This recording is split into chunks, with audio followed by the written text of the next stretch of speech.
میگوید یک عابد، یک شیخ در بنی اسرائیل عبادت میکرد، 70 سال از جای نماز بیرون نمیشد. بسیار عابد بود، بسیار حلال خور بود، هیچ بار زبانش از ذکر پروردگار خشک نبود، همیشه با ذکر پروردگار زبانش تر بود.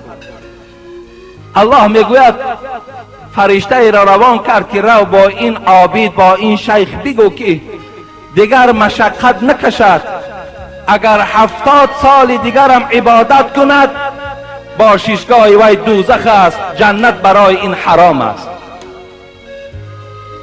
فرشته آمد میگوید، صاحب تفسیر روح البیان میگوید فرشته آمد و این وعید، این خطاب پروردگار به این شیخ خبر داد که الله میگوید اگر 70 سال دیگه همین عبادت داری، از این در زیباترش کنی، الله تو را دوزخ میبرد، از جنت تو را محروم گردانیده است. این شیخ چی گفت؟ امید بینین. این شیخ گفت، این ملائک گفت الحال نزد الله را و نزد پروردگار من برو بگو نحن خلقنا للعباده. و پروردگار گفته است و من خلقت الجنس والانس الا لیعبدون. ما عالم انس و عالم جن به خاطر آفریدیم که مرا عبادت کنند.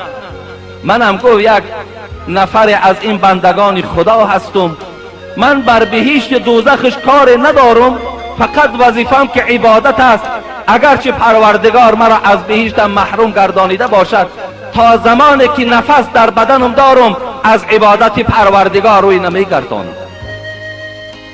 وقتی این سخن ملائک برد و گفت ای پروردگار، ذات تو شنوا هست که اون شیخ بر من چی گفت، تو میدانی. الله گفت همه شاهد باشین که این بنده من بنده ناامید نیست، این بنده امید دارد، تکیه دارد. از این خاطر همه گواه باشید که گناه این شیخ من بخشیدم، این شیخ من وارد جنت میگرداند.